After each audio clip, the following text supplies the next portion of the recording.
Big Lerf Podcast, talking LRF and more. Hello and welcome to the Big Lerf Podcast. I'm Ben Bassett and I'm here with Joe Mole. Hello. And Rich Salter. Hello. Hello guys. We're sitting in the car again, recording. Our recording studio is, well, it's gone downhill again. It's on the road. Gone back to the bargain basement. Indeed. But it's good to be with you guys, and we've had a frankly terrible day's fishing. Yeah. One of the worst ever, I'd say. Yeah. There's snow on the ground outside. It's been pretty bleak. It's been rained. Yeah, rained, wind, cold. Just horrible. And that's probably a good little lead in really to what we're going to talk about today, which is sort of March fishing, or sort of this sort of time of year where it's just really, really tough. Yeah. And but also there's been a lot of successes as well, particularly through the Winter League and things like that. We'll talk about that, and it won't all be doom and gloom. So absolutely not. We're going to crack into this. So firstly, just really wanted to sort of talk about some of our sessions recently and how tough they've been, why we think they've been tough, and things like that. So, I mean, I've had a couple of I've literally had a couple of blanks, which I haven't blanked in ages and ages, but it's been bad recently. Today was obviously particularly bad. Yeah, not a single bite. Was as hard a blank as I can remember, actually. It was not even a hint of a fish. Well, Joe had one hint, and that was a bullhead, wasn't it? Yeah, I had a bullhead, grabbed my lure, spit it out, done. No more. Only bite of the day. So that's pretty tough going. But, those things happen. We have to accept them. I had one the other day. I was fishing Loo. It was on a super neat tide, so there's barely any movement. I thought it was going to be perfect. There was nothing at all. Again, I don't even think I had a rattle that day, so that was pretty bleak. But have you guys had any? I mean, Joe, you've been doing pretty well on the pike. Yeah, doing all right with those. Kind of found a little spot that's holding them. So, they've all been around 90 centimetre mark. Yeah, coming up to that. And this is on what kind of gear you're using? So that's been on my triple cross. Yeah, so that's a 10 gram rated rod. 10 gram rated rod. Just had a wire trace on it. Yeah. And little paddle tails. Yeah. Are you using 6 pound line for that, or are you using a little bit heavier? 6 pound on that one. Yeah. Yeah. That's decent. Yeah, fair play. You getting good fights out of those? It must be. Yeah, they are good fights, really but good. In a good spot to be able to land them nicely and stuff like that as well. Yeah, we were talking on the way up, actually. It's probably worth saying so it's on record, because you were talking about the size of the lure and what was changing for you. You were getting bites on one and not on the other. Yeah, so when I started out, I was throwing a 4-inch Kitec Easy Shiner. Easy Shiner, in the zombie colour. Oh, nice. So that red and white. And noticed these big pike were coming up and following it and sticking right to the tail of it, up until the point where it was almost out of the water, and then they would just turn away and slink off. Yeah. And then I switched down and went to a 3.5 inch. So it was only half an inch difference. Easy Shiner again? Easy Shiner. Okay. And straight on it, without hesitation. It's funny, isn't it? Yeah. But you often hear, highly pressured venues, sometimes going smaller is a way to get bigger fish. Definitely. Yeah, because a lot of the guys who are going there pike fishing a lot will probably throw in really big shads or various other big lures. They definitely get wise to it over time, don't they? They do. I think particularly in the venues, you're talking about, whether it's like the X or the Canal and various places like that. Yeah. You've got lots of anglers there pike fishing. It's very famous, and I've had so many follows there, many follows. And some of the biggest fish I've heard of being caught from there have been on tiny perch lures. Yeah. It's funny how it goes. So I think maybe the pike just feel more comfortable. Yeah, doing that. So well done. It's been good. You've had some good success, really, and that's not that long ago, is it? Yeah, no, that was last week and a bit ago, something like that. So. Good going. What about you, Rich? It has been slow fishing lately. Most recent session was at Holden Pier on Saturday. Yeah. I think through the day I had 2 fish. 2 fish. 2 fish. 2 caught queen wrasse. Yeah. Even between the rocks where it's usually quite reliable, very slow. No pout. That's amazing. I had one in darkness, but and then I think I had five fish in the sort of hour after dark. So I could have just cut out the daytime stuff and done something a little, stayed in the warm really, and just fished in darkness, as it so often is this time of year, isn't it? Yeah, I keep thinking, obviously, every time I fish this time of year, I always think, I should get out in the day. But every time I do, I think, actually, I should have just stayed till night, Yeah. Most of my fishing is at night this time of year. Yeah, so and that's actually, where it's at. Yeah, I had a similar thing the other day where I was struggling. I went out to a spot going for wrasse. Me and Richard fished it before, And it's similar to what last year, there was a massive shoal of sea trout there, what I thought were just sea trout. And I just couldn't, well, firstly I couldn't get a bite from the wrasse, so I thought it's easy to switch over to the fish that are jumping in front of you. Yeah. So I was casting out metals. And cast out, and I, hooked into I was using a Magecraft Jet, which obviously is quite a big metal. I was using it on my the new Agidu 24 rated. 24 grams, with £20 line. So I was set up for wrasse really, but just casting metals. Still could fling a metal so far on that rod, and versatile tool. Yeah, and first time I cut on my cast, hit a mullet, and it was just I didn't know it was a hit mullet at first. I thought it was a huge sea trout. I bet all sorts of things went through your head. Oh mate, because it was really going. I was thinking, this is just incredible. I'm going to have one of the best fish of my entire life, Yeah. And then it's sort of coming in. I think, this doesn't feel right. This doesn't feel like it's genuinely hooked in the mouth. And then turns out it's hooked in the back. It was it's a giant mullet hooked in the back, and it took me about 10 minutes to get it in. Rod bent double. I thought, I better get this in. I mean, to be honest, half the time I'm thinking, especially with a foul hooked fish, if the hook pulls, it's not the end of the world, because it's not legitimately caught anyway. Anyway, I got it in. I thought, rest it in a rock pool. I thought I better weigh it, because it's literally like a torpedo. I've never seen a mullet that big out of the water. And weighed it. It was 7 pound 1 ounces. That's a big old mullet, that. Yeah, huge. Yeah, and obviously if I'd have caught that legitimately, I would have been over the moon. But I mean, hooked in the mouth, that would have gone like stink. Yeah, it would have. Yeah. So I mean, when I think hooked in the back, it's ridiculous. And I did it 2 more times, and literally ended up foul hooking again. So I just had to stop, because I couldn't obviously keep catching on one. Get through them. I take no joy in foul hooking fish at all, and it's just it makes me feel very unpleasant, to be honest. So I just had to stop. But I did hook one sea trout through the hook very quickly. But they just seem to be very good at that for me. I have not got the technique down at all for them. As per last year. Yeah. The same thing happened, didn't it? Yeah, it was a smaller one this time. It didn't really hit as hard, but it leapt out the water and just threw the hook. And it's just, I'm sure there'll be people listening to this who have targeted them successfully, and feel free to message me and tell me how to do it, because I don't have a bloody clue. They're definitely one fish I'd love to catch when we're out and about. And we have seen a few more, but the point of that was I didn't really catch anything legitimately during the day. But at night, when I fished with my brother, I at least found a couple of pollock and some smelt. Yeah. Just sort of tie things over a little bit. Yeah, I mean, it's still slow, isn't it, this time of year? But that you tend to get sort of at least a few fish in a shortish amount of time, rather than grafting away for hours and hours. Exactly. For 1 or 2, isn't it? So exactly that. So yeah, it's been tricky, but there we go. That's March fishing for you. Yeah. I think there was a particularly special fish caught though when you were at Torquay. There was, and it made it worth being there, really. As I was fishing in the rocks, I saw a couple of big Lerf bobble hats appear over the wall. I couldn't work out who it was to start with, but it was Kev Farnell and Al Mundy, or Plymouth Dangler. Yeah. And jonnylerfer was followed shortly afterwards, but he missed the good motley tadpole fish. crew. Yeah, all had big Lerf hats on, so that was lovely. Great to see. Nice. But Kev was sort of setting up on the wall whilst I was in the rocks, and I think almost as soon as he dropped down the wall, heard him call out, "Oh, it's a tadpole fish!" Amazing. Me and Al sort of clambered over the rocks as quick as we could to see it. But yeah, it was an amazing sight. Yeah, so you knew exactly what it was as soon as he called it straight away. Yeah. I mean, they are a bizarre looking fish. Yeah. And so rare. They are, yeah. I mean, it's crazy because it only literally the day before, I think, we'd had one entered into the Big Lerf Winter League. Yeah. Their first ever in the Winter League, wasn't it? So that was Andrew Saywright, who's up in Scotland, and he's been doing really well up there. He has, yeah. I might actually just have to message him at some point and fish with him at some point, because I think he's definitely got some good fishing on his doorstep. A little Scottish trip. Yeah, be up for that. But it's a really amazing to see a tadpole fish come out once in a week, let alone twice, and also at the opposite ends of the country. Yeah, I think the location made it all the more special, didn't it, really? Yeah. I mean, I know that a few are called North Devon, sort of Ilfracombe way, but you don't hear of them sort of down that neck. I've heard of a few being caught on bait in Plymouth, only in depths of winter, only at specific spots. Yeah. You hear of maybe a few in Torbay, but it's not many at all. No. It's not on really, LRF. really cool. Yeah, especially LRF. Nobody catches them LRF. That's really unusual. It just shows, though, because of the Winter League, you've got more rods in the water.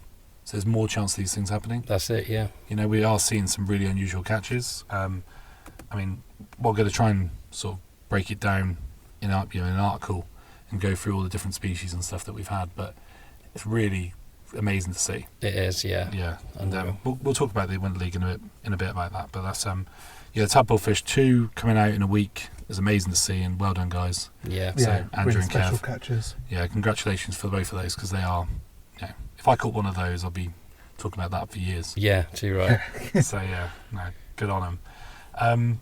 And so obviously we know that this time of year is particularly difficult, and we've talked about that, and this can be really good catches. Yeah. But I thought it was quite a good opportunity actually to talk about the age-old debate in LRF. It's not without its debate. It's a very friendly scene, but it does have its back and forths and things, particularly about unscented and scented lures. Yeah. And I mean, we have this sort of sliding scale, I guess, of like coolness of what, you know, and also legitimate catches and things like that. What makes a fish cool about whether they've had it on unscented metals or like isom and gulp and the rest. And I think it was just important for us to talk about how, if in these sort of times of year, there is nothing wrong with any time of year, obviously, of course, but of using scented lures, or whether that's the fake baits like, you know, gulp, isom, etc. Yeah.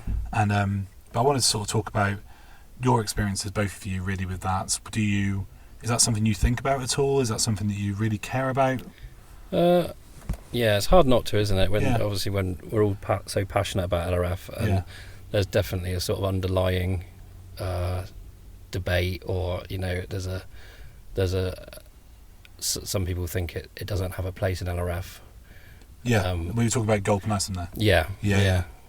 I guess there's an inherent, particularly maybe with some of the old heads, the stalwarts of the scene, people who were there in the very beginning, or even like the ones who are super keen on the Japanese style. Yeah. Specific of it, whether it's Ajin and things like that. There's a bit of snobbery there. Yeah. And I think that's natural, obviously, when you get particularly in a scene for so long as well. Yeah. I think a thing to be said though is it's been knocking around on the scene since it all kicked off, really. You know, when I was sort of researching LRF and sort of checking out the old forums, like the Lerf forum, where, you know, they were chatting about it sort of, you know, 2009, 2010. There was always a mention that you need to have a bit of gulp or isomi in the bag because fishing can be slow, you know, and you're in for a frustrating session if you didn't. Yeah, exactly. You don't want to sort of talk yourself out of fish, really, don't you? No. By trying to fish a specific way, you know. I mean, I think we can. The big thing I want to sort of talk about really is, for me, we can save our snobbery for bait. Like, that's where our snobbery lies. That's the line for me. I mean, the rest is obviously, you know, we've all got things that we all love seeing, like I don't know whether that's like Daniel McMinn catching his anglerfish on a metal. Yeah, wonderful. Or stuff like that. That's just like it's a cool catch anyway, but it's made all the better for having that. Yeah. And that's the sort of thing where you can appreciate it, but that doesn't matter. Because if you caught that on a bit of gulp, we'd still be losing our minds over it. Yeah, exactly. Yeah. And so it's that sort of thing where we just got to kind of, for us, I think what's so good about the Big Lerf group, and what we've been lucky to be part of, really, obviously with everybody getting involved, is we've had such a great vibe on that. Yeah. And everybody has been so positive. Yeah, that's right. And there isn't really a huge amount of like negativity on there at all. No, it's not welcome on the group, is it? And no. You know, it wouldn't gain much traction if there was, would it? Exactly. That's what makes it, I think, so popular. Yeah. Everyone's just really keen, aren't they? They just want to talk about their and fishing. Support each other. Yeah. And, everyone celebrates each other with every catch, don't they? Yeah. Exactly. And how many people have got into LRF because of success with isomi and gulp, you know, just to get their foot on that ladder, whether they want to carry on using it or not, you know, it's responsible for, you know, growing this community that we've got now, isn't it? Yeah, exactly that. And that's what we've just got to sort of focus on, really, is and that's why I like celebrating, and I think it sort of leads us on to really with the Big Lerf Magazine. Yeah. And what we're creating there as well, and like celebrating everyone's catches. We've had so much input from there as well. Yeah. And I think that positivity from the magazine is only going to carry on. Yeah, absolutely. So, and we'll talk about that in a bit more. Just before we move off this subject, I sort of wanted to talk about, Rich, you've had a bit of a sort of ongoing mission to catch as many species on Unscented. Yeah. For while we're talking about that, I think it's worth talking about what you enjoy about it and what's Well, I mean, part of the thing that's always sort of drawn me into LRF is the variety of lures that there are out there, and particularly I've always liked jig heads and soft plastics. Really, it's just been something about them. So many as well. Yeah, but I nearly always start my session with a bit of ISO me or gulp. Then you can establish what's feeding, how hard the fish are feeding. Yeah. And then I'll switch things around to a little soft plastic paddle tail or other bit of soft plastic. Yeah. And try and catch on that, just because it's it's a nice little mission to give yourself, isn't it? Try and catch it on something else, something different. Yeah, and I did the same sort of thing with metals. I tried to catch as many species on metals as I could in a year. Yeah, I remember that. And I think for us, LRF is like, it's all about setting yourself little targets for the year, what you want to do, whether that's just catching 20 species or 50 species or whatever you're trying to do. Yeah. And whether that's on a certain certain kinds of lure, whether you want to catch them on metals, unscented paddle tails, stuff like that. It's all these sort of things you try and do. I mean, I know, Joe, you're a huge fan of just like crazy different lures. I mean, your tackle box is just absolutely full. Just the weird and the wonderful, and again, like Rich said, you've just got all these options of all these weird lures out there. Yeah. And it's kind of cool when you can catch something on a lure that is, really strange, and you think that won't work. Yeah. And you get it out there, and it's, does the job. Yeah, it's got its own way of working, and and it kind of keeps that bit of interest where everything needs its own technique and little bit of differences, and that it kind of keeps you on your toes of how you work that lure. Exactly. Yeah. Because some will be more suitable for a different venue than others, and I mean, I've been fishing with some of the IMA little tiny crankbaits and things like that, and they're very shallow running. I mean, they're beautiful. The way they work is incredible. The action is so good, and they suspend. The one I'm using is to suspend, and it hangs in the water perfectly. Yeah. And that is a glorious lure, but it's only really usable in very shallow water, or like within like a metre or 2 metres. If you try and fish it in deeper water, particularly in winter, you're just... No chance. There's no point because there's no fish around. So no, that is a good point, that, catching fish in different ways is really enjoyable. So once you've filled your boots, catching them on ISO me, if you can, fish a paddle tail through the water or catch something on the drop on a little pintail, it's just finding new ways of catching fish, isn't it? Definitely. Adds a little bit of interest. If it just gives you that confidence, doesn't it? It does, to work out your surroundings. Definitely. Yeah. And it's even, still talking about this sort of mixing it up. I mean, because you never know if mixing up is going to get you a different species. That's all. Fish, that's it. A different presentation. Exactly. Different kind of thing. Whether it's a larger profile, smaller profile, even with with using either a whole ice and worm or a little section. Yeah. Whether you're fishing that on a jig head, whether you're fishing that drop shot, whether you're fishing that split shot rig. So many variables. Yeah, so many variables. And why is it working for that particular moment? Why isn't it working? Maybe doing something else. Do they want a bit more movement? Do they want less movement? Yeah. Is the water temperature really low? So maybe you need to slow things down. It's like this constant thing that should be going through your head when. Yeah. And I think the really successful anglers are always thinking that way. I think you do more of that on a slow session as well. Like you take half an inch off a bit of isomi, or you change a colour, or you'll put more weight on or less weight on. Yeah. You fish it differently. It's there's just so much. That's why we never get bored of this sport. Exactly that. Yeah, and I think that's hopefully that comes through with it. But I sort of the main thing we wanted to say really is just particularly if you're just starting. I mean, at the moment, it's really hard. If you just want to fish with the scented stuff, all year, whatever you do, you. Just mix it up when you can. Do your own little thing. Do what you enjoy. Exactly. And catch fish, and just don't use bait. Don't use bait. Don't do that. And if you do, don't call it LRF. Exactly that. Yeah. Exactly. That pretty much sums up. And I think in the next part we'll talk about the Big Lerf Magazine and the Winter League. The Big Lerf Podcast, talking LRF and more. Welcome back. And we just wanted to talk about the Big Lerf Magazine in a bit more detail, really, because that's been really exciting and brand new. Very news, exciting, really. Yeah. So the links have just gone up. And Joe, do you want to talk about that a little bit? Yeah, so we've posted it to our Facebook page and things like that. So, kindly we've been given hook points space, really, haven't we? In the fact that we're on the reverse. Yes, we're their reverse magazine, the magazine. aren't we? So you get the Hook Point magazine, and you also get on the back. You flip it over, you've got the Big Lerf magazine. It's pretty cool, isn't it? Really cool. That's where people get that without whether they want it or not, which I kind of love. Yeah, yeah. People are going to find out about LRF. Yeah, either way. Yeah, it's going to be really cool. It's all going to be tips, techniques. Yeah. Just like we were saying, celebrating people's successes. Yeah. Within the sport, like no matter what, whether it be shanies up to anglerfish, things like that. It's all your story of how you got to catch and land that fish and everything. So I think it's going to be really exciting to see it in print and and we've I'm looking forward to seeing on One's. Obviously, I've written a couple of bits. Did also about our winter sort of trips, a bit of a summary of that. I mean, me and Rich, we've sort of co-written a sort of basic guide to LRF. Yeah, that's going to be an ongoing thing, isn't it? Yep. And then Joe, you've gone in on your Chebs, your beloved. Yeah, my beloved little metal marbles. Yeah. Your Cheb feature, and obviously you did Lure of the Month as well. Yeah. And then we've also got other features. We've got David Westbeal has done a brilliant one on grayling. We've got Kev Benson's doing one about his short span scorpion and other bits as well. And we've also got a few, obviously, of the readers' catches as well in there from the Big Lerf group. Yeah, a few of the juniors have got involved, which is really cool to see. Yeah, exactly. So we're going to see that over the coming months this is going to be a monthly magazine. So you're going to see this with Hook Point every time it gets released. Is going to go online for free, but you can also buy the print copy. We really appreciate it if you can buy the print copy, because obviously it sort of goes to support us when you use the affiliated link through our social media.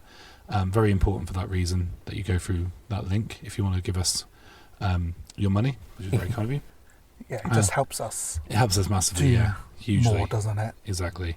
Just pays us back for the time putting it together, really. But we want to, take this opportunity to thank Grant Jones, because without him, this wouldn't be possible. No, he's been so supportive, hasn't he? Yeah, he's the editor for Hook Point, if you don't already know, and he's, with that said, he's just given us this platform, this opportunity that it would have been a lot of money for us to set this up. Yeah, and would have been very difficult. I think I said it in the intro of the magazine.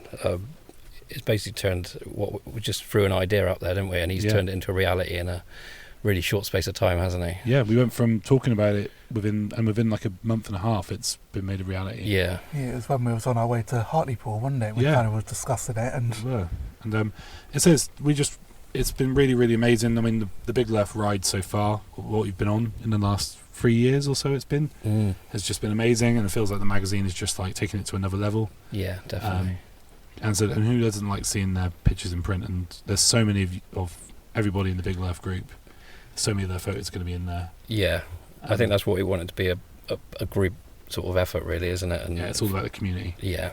It's really special, isn't it? Like with the Hook Points, like where yourself, Ben and Rich, you've written bits for it. Yeah. And I've bought them, and it's had like where we've all been out together, and it's had like the photos of me holding fish, or like with the squid and things like that. Yeah. And it is a bit special having it in print, isn't it? In your hand, sort of thing. It's one of those things you show off, don't you? Family members and things like that. It's one of those cool things to show what you've been doing. Exactly. And so we're going to try and get as many. So if you want to be featured in that, so literally, even if you just want one of your photos in it and you think it's a cool photo, email it to thebiglerf@gmail.com. That's thebiglerf@gmail.com. We'll take a look at it, hopefully get it in there. It'll be great. Yeah, the more the merrier, really, isn't it? Definitely. We'll get you in there at some point. Definitely. And I think, speaking of sort of like supporting us and all that, I mean, the hoodies have been a big success as well. Joe, do you want to mention those? Yeah, you're wearing one right now, so you can see that right now. So, we've got a few left over, haven't we? We've uploaded them to the Big Lerf Ko-fi, which again you can find through our Facebook page. You can find it through Ben Bassett's blog as well. Not sure on what the sizes are as of right now, even though we've just uploaded them. They're more the larger sizes. Yeah, it was more like XLs, double XLs upwards and stuff.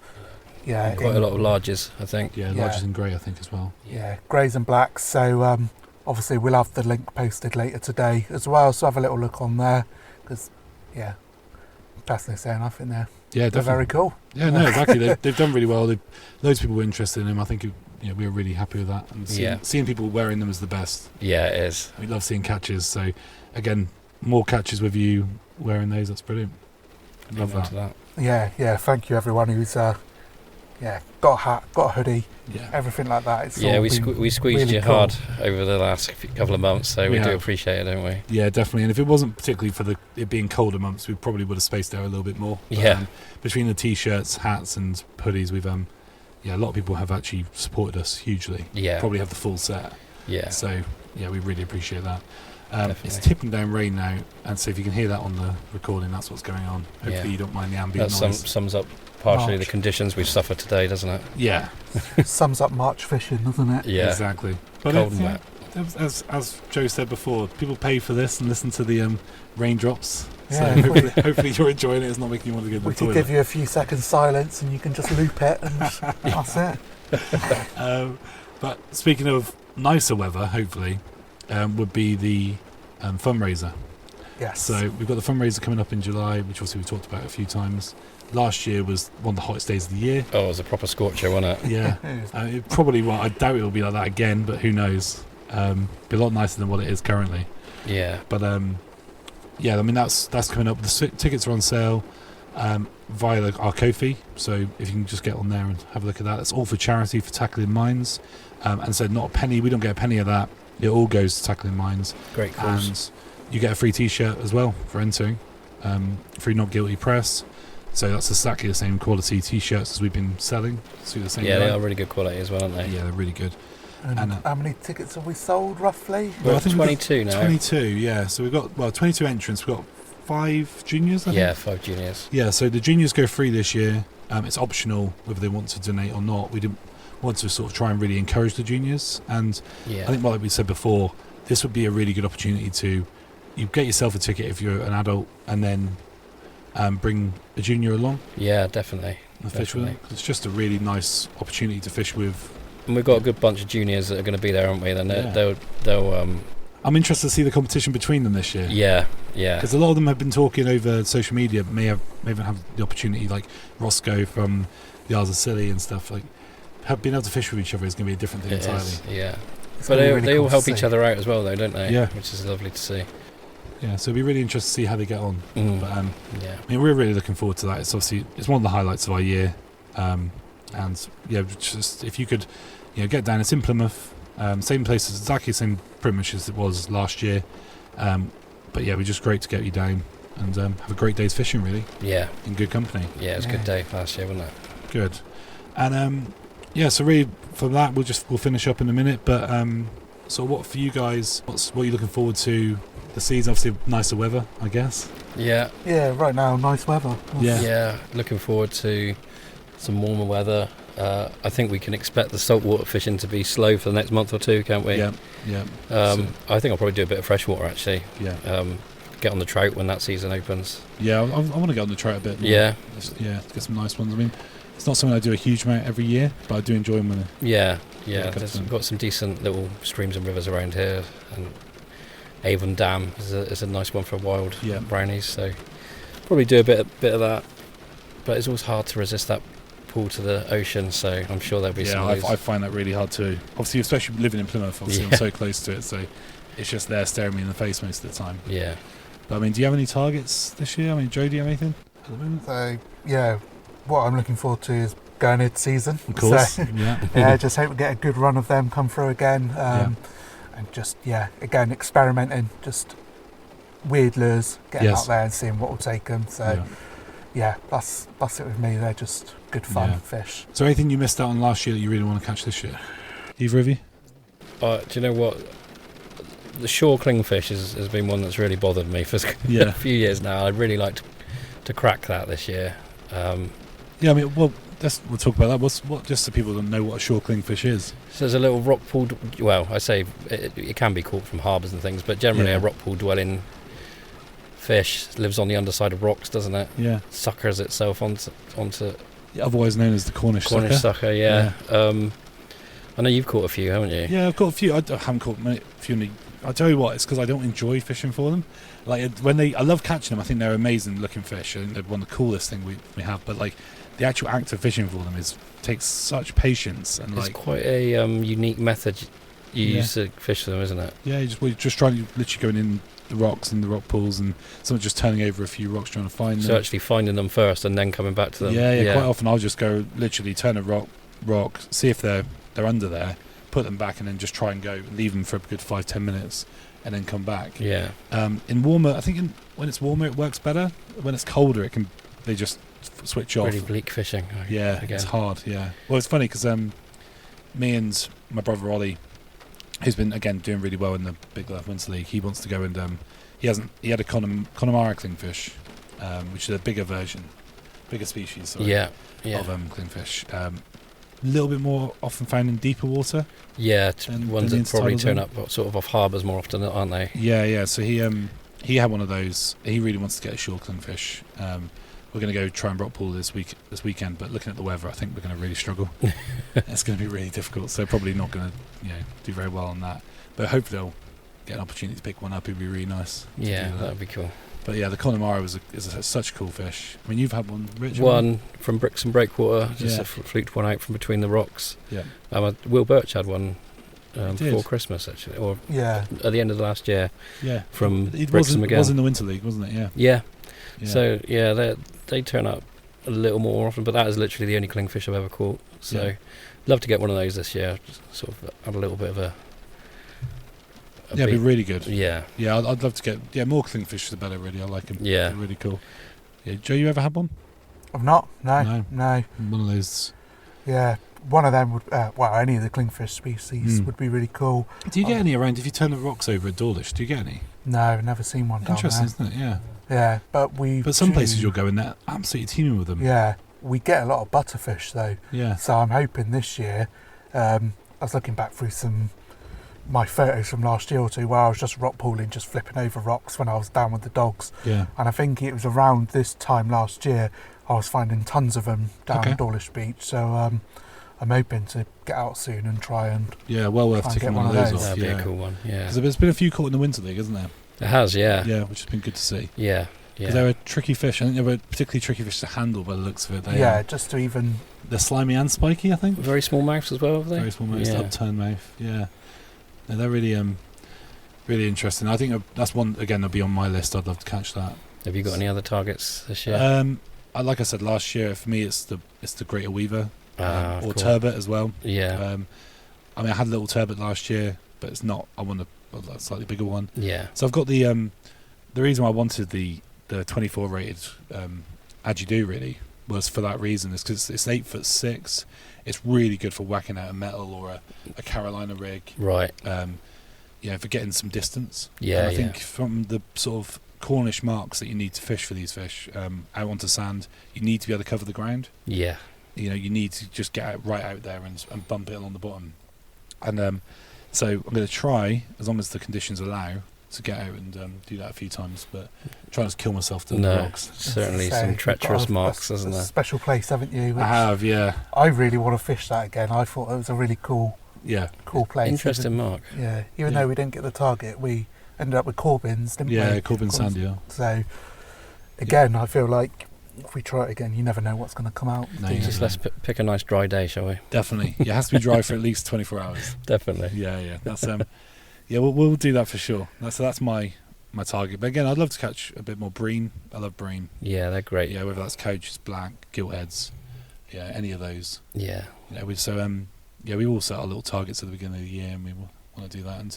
And I think I realised I probably haven't talked enough about the Winter League really, because we may not get an opportunity now to talk about it before it ends. No, that's true. With the Winter League, firstly, I've had a few messages recently from various people sort of saying how much of a success it's been. Yeah. It's just been ridiculous. Yeah, so we've had some real positive feedback, haven't we? Yeah. It's been great to see that, obviously there's guys out there to win it, but also like the little mini battles between friends or their own personal targets. It just gives everyone a little sort of purpose to get out there, doesn't it? It does. And it's been brilliant to see.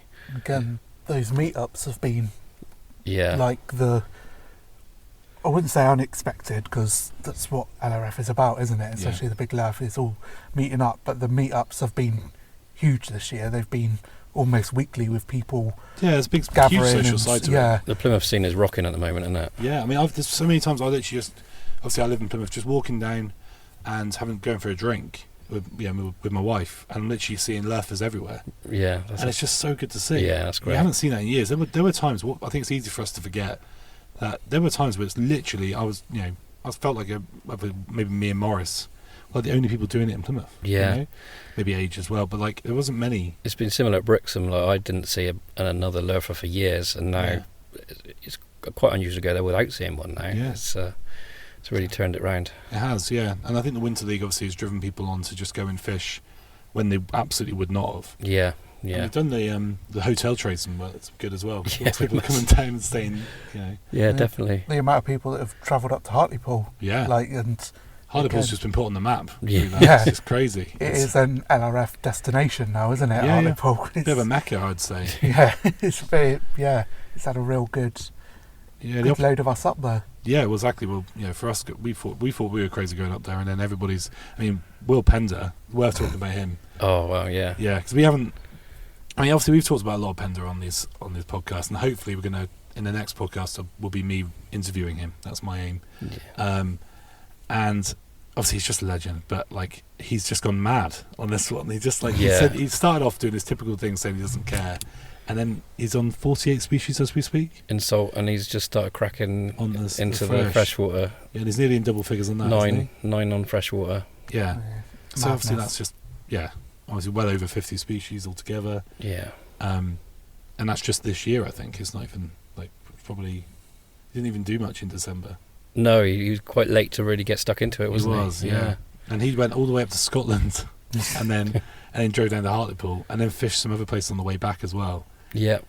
So he's just really gone in, and he's just. I think what he's trying to do, and I'll try and get him to admit to this, but just trying to set a standard that no one else can ever reach. Set the bar impossibly high. Yeah. This is a set a Winter League record. Then mic drop and walk away. Exactly. Set the dominance. Yeah. I mean, fair play to you, Will. We love and respect you. Yeah. And you're just a different level. Hats off. Yeah. So, but fair play to everybody else. I mean, there's so many people in the 30s. Obviously, as I've already mentioned, Daniel McMinn. We've got, obviously, Dan Cooper, who's doing incredibly well. Yeah. Got my brother, he's on 33 or something like that as we speak. I think Lee Russell Clark has done really, really well. Yeah, I think we've got 8 on 30 or more now. Yeah. So that's good going. Yeah, and obviously there's loads of us as well. I'm not looking at the list at the moment. Sorry, guys, if I missed you. But, you are... all of you have done so well and, caught some crazy species. And I think even people like Simon, is it Wengrat? Yeah. Yeah. Simon, sorry if I've got your name wrong there, but first time entry, doing really committed, catching really cool fish, caught a 15 spine stickleback. Oh yeah, that was a cool one. That's also the first 15 spine stickleback I've heard of being caught out of Plymouth Harbour. Is it? For as long as I can remember. It's quite interesting, that one though, because I think quite a few people had seen it. Yes. So it was quite a well-known stickleback. Yeah. People were talking about it a lot. Yeah. But I think they're coming to about the season when they start to build their nests, I think, and they defend them. I was talking to someone the other day that I think it was April. I went to Weymouth and there was a ridiculously aggressive stickleback, desperate to take my lure, but for some reason the smallest hook I had was like an 8 or a 10 or something. Oh, wow, okay, yeah. I could not hook it. Nice. That was the only time I've ever seen one. So. Yeah, I've seen quite a few. We might venture back there next month, actually. Yeah, that's a good idea. Might have to join you, but I think me and Ollie saw one the other day, literally hanging in a bit of weed, and it was pretending to be a bit of weed. And I was every time I've ever seen one, and this is exactly the same as this time, you go to set up for it, and it disappears. Yeah. Gone. Yeah, we saw another one in Plymouth, in Sutton Harbour as well. Yeah, and again it was just gone. It's just they're so tricky. Yeah. You either get lucky and you find them in the right spot, or maybe even know how to. Have you caught one? Nope. No, we need to make that a mission, don't we? We do, yeah. It's only free spines I've had. I've had plenty of free spines, but I mean the free spine sticklebacks, you can get them in fresh and salt water. They're the only fish that we've, other than and European eels. They're the only 2 fish that we've sort of allowed to be caught in fresh and salt water and count as different species. Yes, yeah. Because just because that's pretty cool if you get them, really. Yeah, definitely. And well worth celebrating that. The 3 spines have featured quite heavily in the Winter League, actually, haven't they, this year? They have, yeah. They have. They would be the fish of winter, you'd yeah. say. Yeah. The one that people's gone for. Yeah, I mean, obviously, like we talked about in Hartlepool, they I mean, Hartlepool, they've just numbers are just ridiculous. Yeah. That's bizarre how many there are in that marina, but they are everywhere. You're probably one of the most common fish across the whole United Kingdom, really. Yeah. It's actually really quite hard to spot, and it's worth talking about actually. I don't know if we haven't had a podcast since, but Joe finally got one. Yeah, because we were up and that was in freshwater, wasn't it? Yeah, in a little stream, and they were actually really hard to spot. Yeah, it's really. And that was in water that was only a few inches deep. Yeah, really, like, again, Ben it was and more his their brother shadows, Ollie. wasn't it? Yeah. You were pointing them out, and I was like, nope. No, cannot see it. Just have to use you as a guide to kind of put me in it, and then you'd finally get enough movement out of one to kind of clock where they are. But yeah, they're one of these fish that you kind of on their own they're quite tricky to tempt, but once you get like a group of them, they start competing, and then they're quite easy. Yeah, they ride each other up, don't they? I still never. Yeah, well, I didn't really. I couldn't see the fish I was fishing for. It was Kev Benton showed me. Well, yeah, but we've talked about many times. Microfishing isn't your forte. No, definitely not. You're good at many things, but microfishing is probably not it. Not one of them. That's fair enough.